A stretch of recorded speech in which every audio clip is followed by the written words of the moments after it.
అనేక మంది తెలుగుదేశం పార్టీ కార్యకర్తల త్యాగాలు, చంద్రయ్య లాంటి రక్త తర్పణాలు, బలిదానాలు, అక్రమ కేసులు, గొంతులు కోస్తున్నా, కత్తులతో పొడుస్తున్నా, లాఠీలతో బాతున్నా లెక్క చేయకుండా దుర్మార్గాన్ని ధిక్కరించి తెలుగుదేశం పార్టీ జెండా రెపరెపలాడించిన ఆ కార్యకర్తల కళ్ళల్లో వెలుగులు ఉంటే మేము బాగుంటాం. మహానాడు ప్రాంగణంలో ఉన్నటువంటి ప్రతి ఒక్కరికి నమస్కారం. ముందుగా ఒక మాట, నా ముందు నా వెనుక దశాబ్దాల చరిత్ర కలిగినటువంటి తెలుగుదేశం పార్టీ నాయకులు, కార్యకర్తలు ఉన్నారు.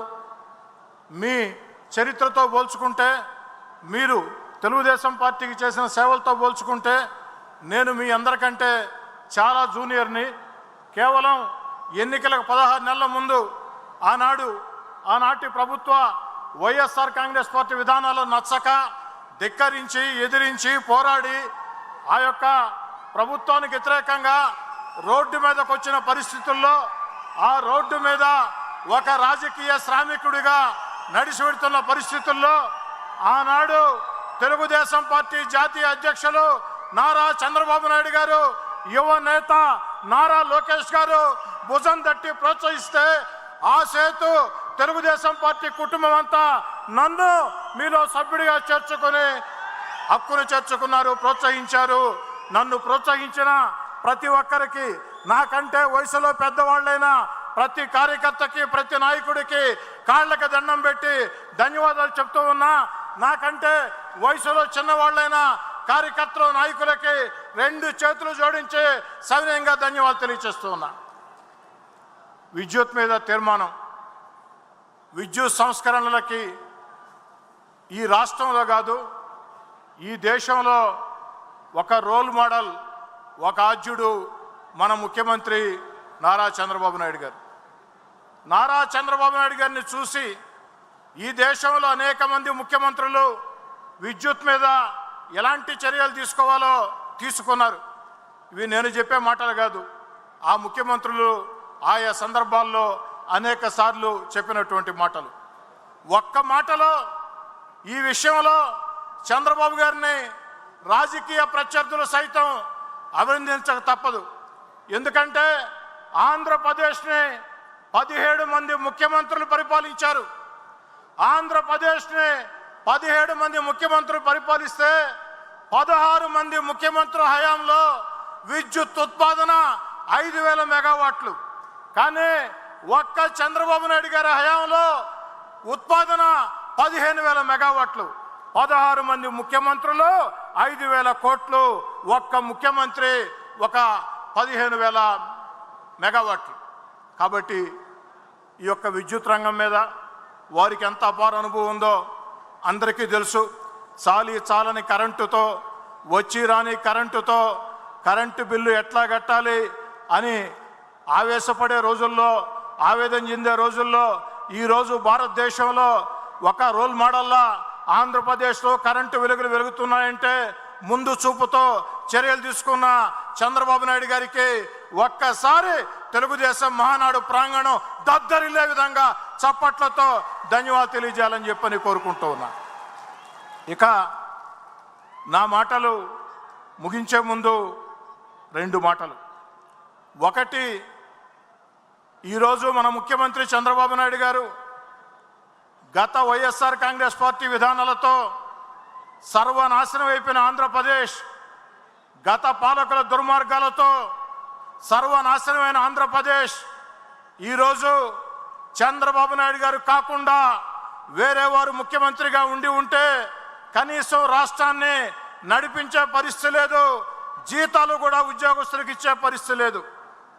కానీ తన అపార అనుభవంతో, తన బ్రాండ్ ఇమేజ్తో ఈ వయసులో కూడా చంద్రబాబు నాయుడు గారు ఈ రాష్ట్రం కోసం అహరహం శ్రమిస్తూ ఈరోజు రాష్ట్రంలో సంక్షేమాన్ని కొనసాగిస్తూ, అభివృద్ధి పథకాలని కొనసాగిస్తూ, మరో పక్క రాష్ట్రం లోటు బడ్జెట్లో ఉన్న ఎన్నికల్లో ఇచ్చిన హామీలు ఒక్కొక్కటి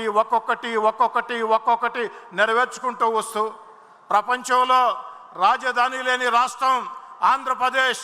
అలాంటి ఆంధ్రప్రదేశ్కి అద్భుతమైన రాజధాని ఆంధ్రప్రదేశ్కి అమరావతి నిర్మిస్తూ ఆంధ్రప్రదేశ్ దశ దిశ మార్చే పోలవరం పరుగులు పెట్టిస్తూ అన్నిటికీ మించి మన బిడ్డలకు ఉద్యోగాల కోసం అంతర్జాతీయ స్థాయిలో పెట్టుబడులు ఆకర్షిస్తూ రాష్ట్రాన్ని ముందుకు తీసుకుని పోతున్నారు.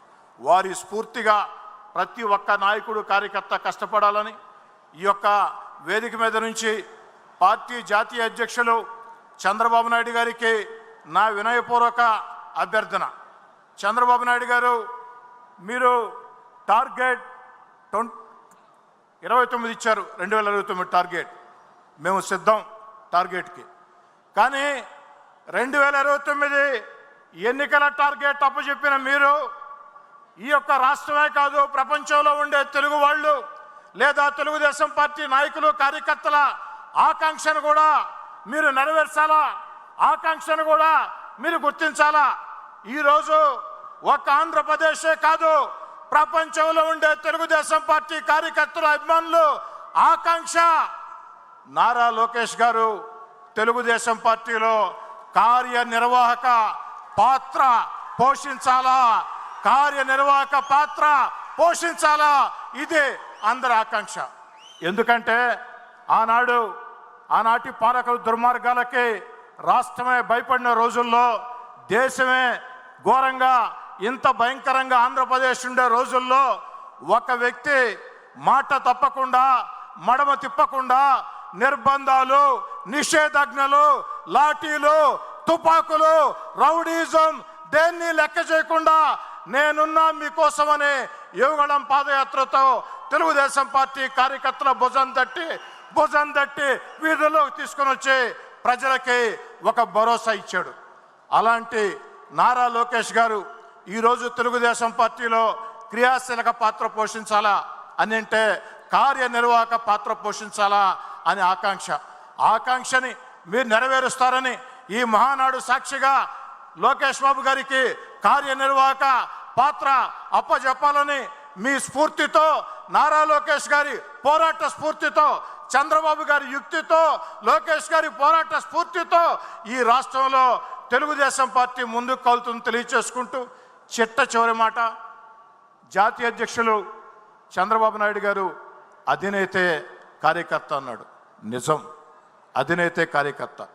ఎందుకంటే ఈరోజు మేము ఎమ్మెల్యేలుగా, మంత్రులుగా, ఎంపీలుగా మేమందరూ ఇక్కడ ఉన్నామంటే ఈ రాష్ట్రంలో అనేక మంది తెలుగుదేశం పార్టీ కార్యకర్తల త్యాగాలు, చంద్రయ్య లాంటి రక్త తర్పణాలు, బలిదానాలు, అక్రమ కేసులు, గొంతులు కోస్తున్నా, కత్తులతో పొడుస్తున్నా, లాఠీలతో బాతున్నా లెక్క చేయకుండా దుర్మార్గాన్ని ధిక్కరించి తెలుగుదేశం పార్టీ జెండా రెపరెపలాడించిన ఆ కార్యకర్తల కళ్ళల్లో వెలుగులు ఉంటే మేము బాగుంటాం, ఆ కార్యకర్తల కళ్ళల్లో వెలుగులు లేకుంటే మేము బాగున్నాం.